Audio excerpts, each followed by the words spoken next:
Hello everybody, this is the Harbinger. Happy New Year's to everybody. This is the first video I'm recording after the New Year's, and yeah, this is Wingspan and this is our opening hand. So, we're playing the base game, so we want to have resource generating birds pretty early. For example, the indigo bunting is a resource generating bird, and it gives us some of these foods. So instead of being stuck at gaining one food dice a turn, we are getting two foods, limited to a vertebrae and a cherry here. Pie-billed grub is a really good bird for doing more filtering because it lets us look at two more cards and draw another card. So it's really good for filtering in early game. I definitely want this. It's also very cheap to play. And the bad thing about it is that it doesn't give any points at the end of the game. And that kind of offers us to maybe go for the pygmy nuthatch instead of the indigo bunting. Indigo bunting is a little bit expensive, as if we take these two birds, we won't have enough food to play them both, meaning we have to play this guy first, then we need to take a food, and we can play the pie-billed grub, and if we do that, there might be stuff in the tray we are not getting here. And since we are drawing additional cards with the pie-billed grub, we also have additional cards to tuck to a pygmy nuthatch. Now, the bunting has another great thing going for it, and that is that it lets us draw food from the grasslands, if that is something we choose to do. It's also a bird that fits with the first and second round and goal. All birds fit with the second one, so we don't need to actually target that, but it fits with the first one, which is something we might need to consider here. Also, I see that there is a predator available in the bird tray. This is for the base game. It's pretty cheap to pick up and play for 6 points. And the grasslands is a lot better in the base game than it is in Oceania, so it might also be worth to pick the black-billed magpie. It has a star nest, and there are 3 nest-related round and goals, so it could be interesting to pick this one instead of one of the food generators, but I don't think I will be doing that.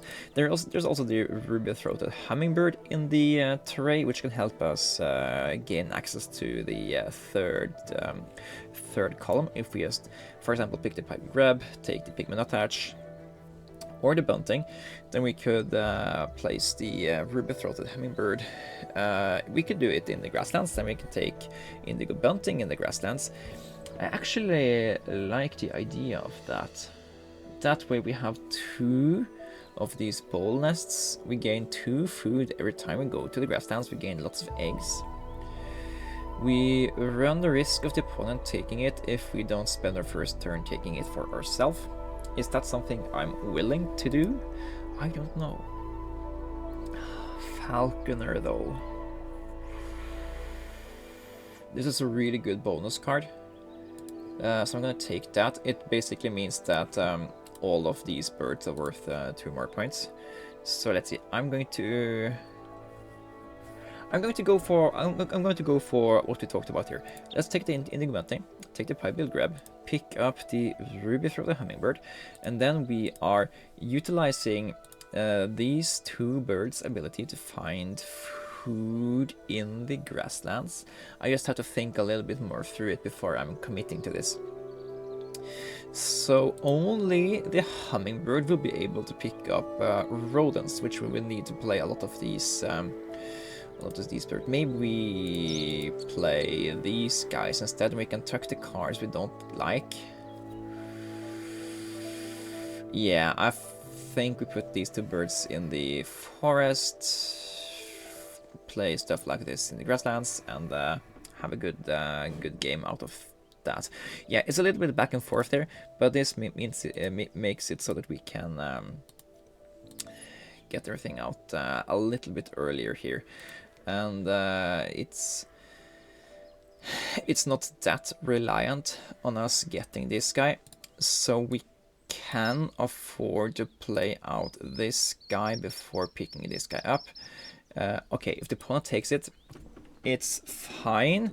We don't get precisely what we're looking for, but we will be drawing food a lot on the opponent's turn, so it's not the end of the world. And I really don't mind picking up the Elizabeth Bunting here. It's let's see, we don't need to draw from the deck here, so let's do this. Draw the bush. Hello. Okay, that changes my desire to take this guy, because now we can get eggs elsewhere. But this is a really good card for filling up eggs fast, which isn't really that interesting sometimes. Yeah, now we need something to tuck to the nutch. Cardinal and tree swallow. Hello, these are good birds. I think I prefer the cardinal over the nuthatch, since it lets us keep cards, and we kind of want to tuck cards to the bush tit now rather than to the nuthatch. So yeah, cardinal here gives us more stuff, but we can't play it just now. But I think it's gonna be worth online, since we don't have to spend resources to get it. We could play this guy, but yeah, I'm not gonna do that. We spend a die here, or a turn here, just to pick up one food, so we can play this guy, so we can draw 2 foods a turn from now on. Or maybe we can get the correct food here. Yes, we can. Also, then, yeah, we still play out this guy. I was just thinking maybe we pick up and play something in the here instead, but no, we want the bush tit to go here, and then we want the tree swallow, and yeah, I think that's fine. Let's do this.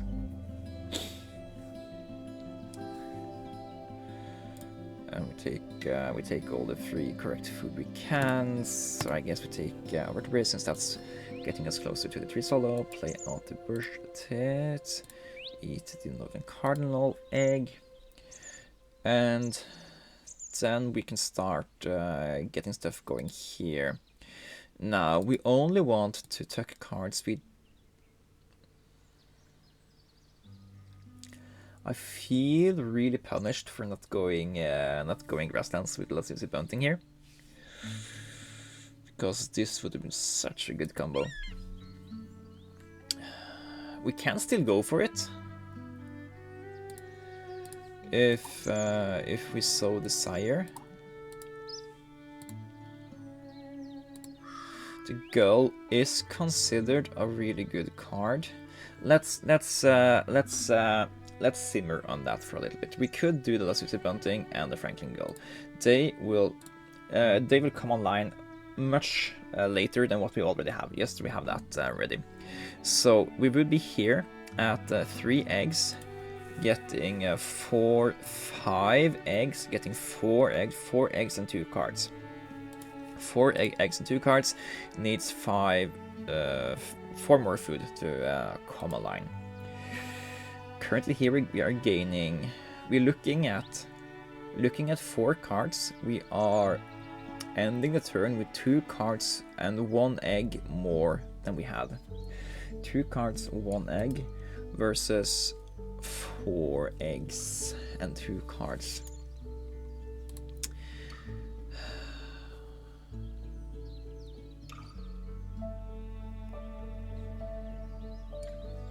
Do the opponents have any predators? They don't. We should be picking predators though. That's also a thing.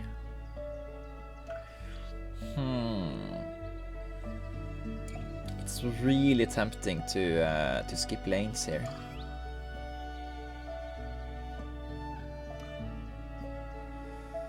I think I'm gonna do it, because the Gull is really good, and the Bunting is picking up a lot of the drawback from going with the Gull. We are also getting free fruit from the opponent every now and then, and we are also getting the cherries and the random food we need from the cardinal. We can even we could almost sack the black vulture and get all the food we need now, but we can't really do that because there are no grains here. But let's see. Maybe there's better food there next turn. We can take up the Feringus Hawk now, since it has 8-pointer. That works together with our stuff here. Dark-Eyed Junko is giving us food and points from cards we draw from the Gull we don't need. So I like that. And yeah, we can tuck this guy to the bush. But we can also tuck something else there. Blue Jay. I don't know if we need Blue Jay, so we can tuck that. Draw that and the hawk, and we're gonna sack the goldfinch.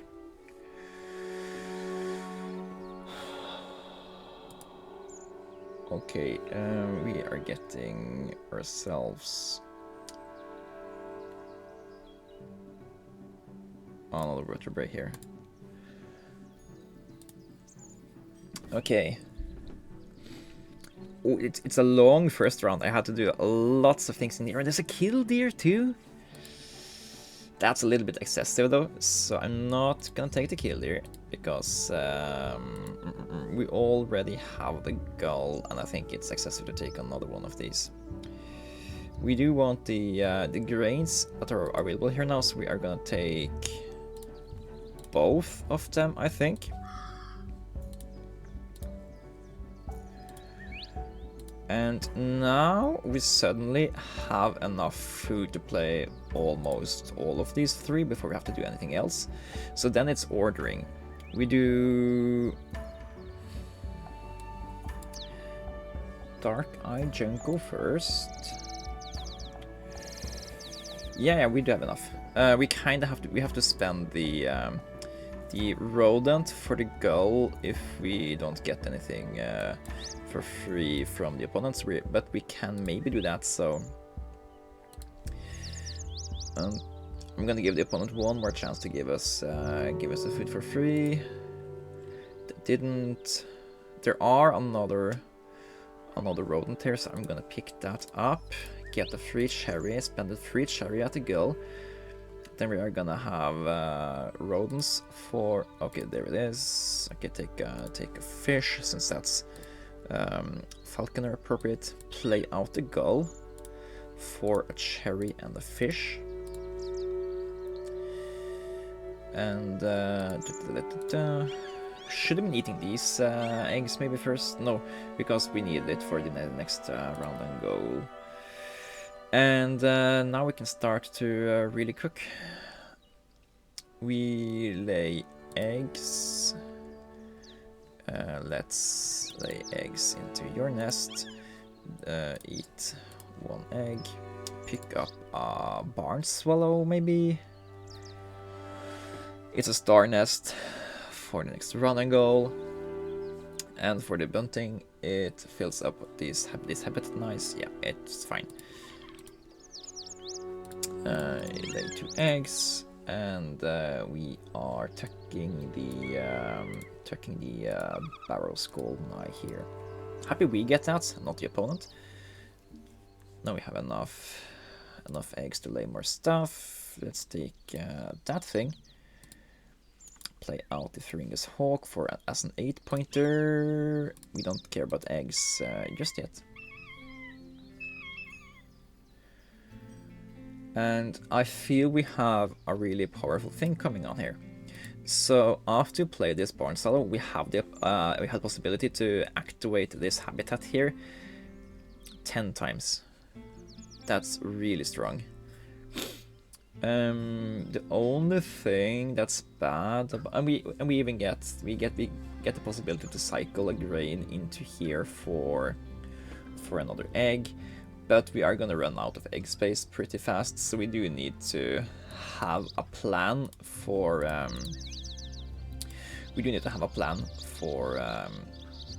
Getting more egg space, and we're probably gonna run out of egg space for these guys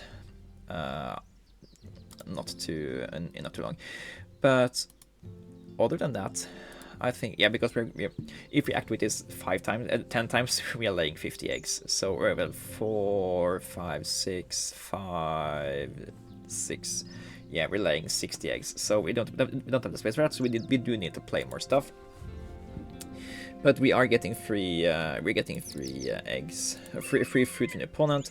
We have some food in the bank. We don't have a card just yet, but we are getting there pretty soon. Herbert Martin would have been a better bird, much better bird than the barn solo, or maybe not for the egg stuff. Let's give at least all the star nests eggs for the run and gull. We are checking the Bevix Wren. And yeah, the Purple Martin isn't gonna see play here because we're not activating this row ever again. But it was really nice for bringing us the early cards we wanted and needed. Took the Martin, bring us, for example, Warbler could give us more bonus cards, and 2 egg space, so it's a 6-pointer giving us more bonus cards. That's fine. And let's discard an egg out of these nest types. These guys are 2 more points. Remember that because of their because of the falconer ability. Put eggs into there and there. And yeah, this is another bonus card. This is already 2 more points for a single food. It's the correct nest type for what we're trying to do now, but that doesn't really matter because we're already winning. This is more egg space. Overall, yeah, took that. This is more egg space, can go anywhere. And yeah, we don't have the food for it just yet. We don't care about either of those.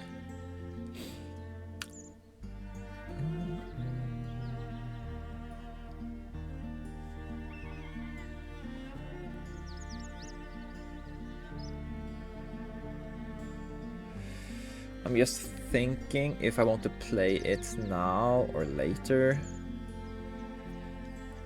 If you play it now, we can drop a turn or 2 here to gain more food if we need.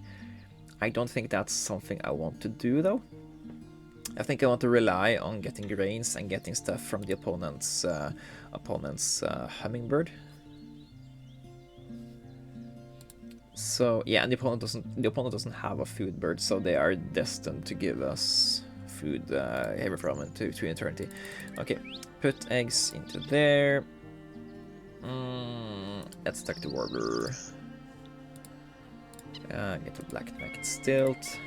Thank you for that. That point. Gonna eat one of these eggs. Can't play that bird. We can play this bird. I don't know if that's something we are very eager to do though.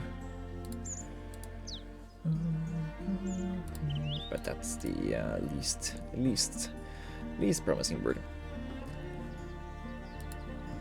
Thank you for free card. Turkey Vulture, not gonna see play. It's too late in the game for this guy to be any good. Yeah, at this point we are playing this guy out. Spending two of our grains to do so is totally fine.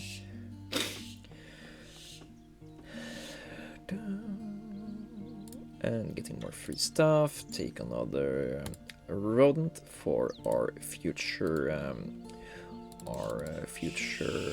predators. Oh, white-faced ibis. Don't mind if I do. Gonna eat that thing. Hermit thrush is a high scoring bird. Great blue heron is great for what we have going on. Awesome. Okay, we are ditching you.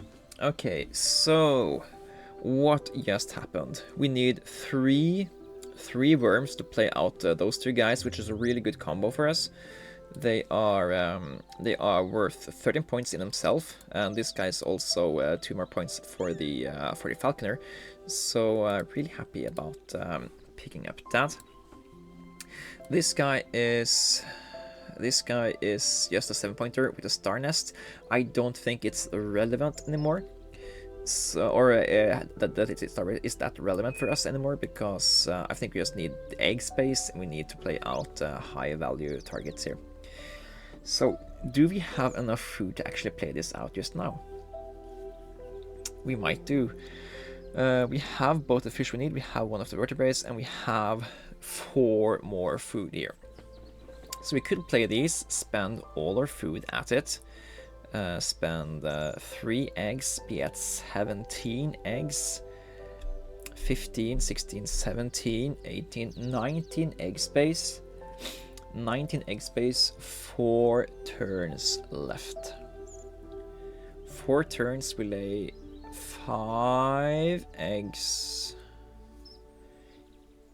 So we are wasting 1 egg space. And that's also including us eating eggs without intending to draw birds. Or we could tuck. Yeah, we want to do that because we tuck and we do stuff here. There is a way we can also maybe squeeze out the hermit thrush. It would be worth 6 points for us. And that's also not worrying too much about the kind of eggs we can lay here. We need 2 more specific food, either vertebrates or cherries. We need 3 more specific foods, vertebrates and cherries. If we can get that, we get a little bit more egg space. We get 7 points, 6 points, because we need to eat an egg. And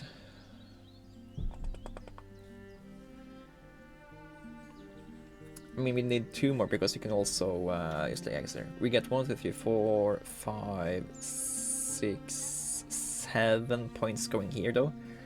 So yeah, I think we'll go down here once or twice first, just because when we are doing this, we are keeping our options open. Maybe we hit something better to play than a thrush. Maybe we, for example, a golden eagle. Or we could do a woodpecker into the hermit thrush. That means it can become so much better, because we can convert more eggs into points in the same play. And it's just it uses the food we already get more of. And look at this. Okay, we want that thing. And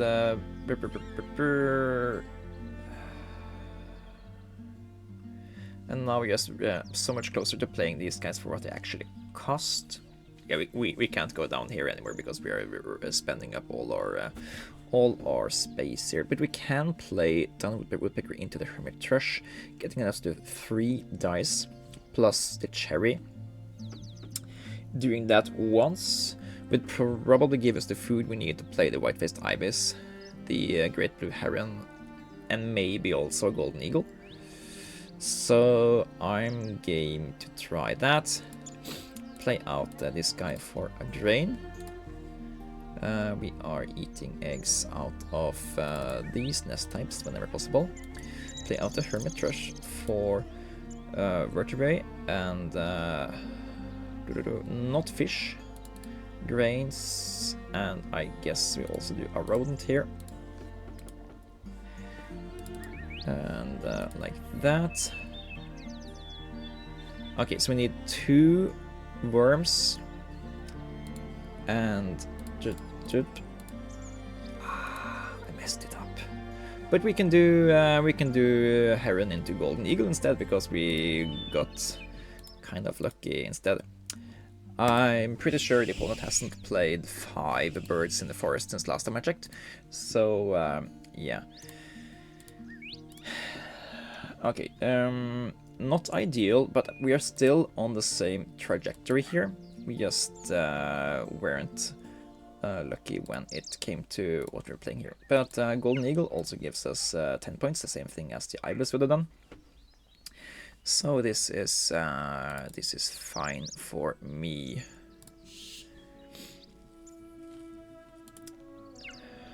And next turn we just lay eggs here, sack of food, lay another egg, which we probably should have been more generous to do with the last few turns, because we have 3 food remaining here. Ideally we'd end at 0 foods, or 1 food, since we're gonna take a card to the Junko.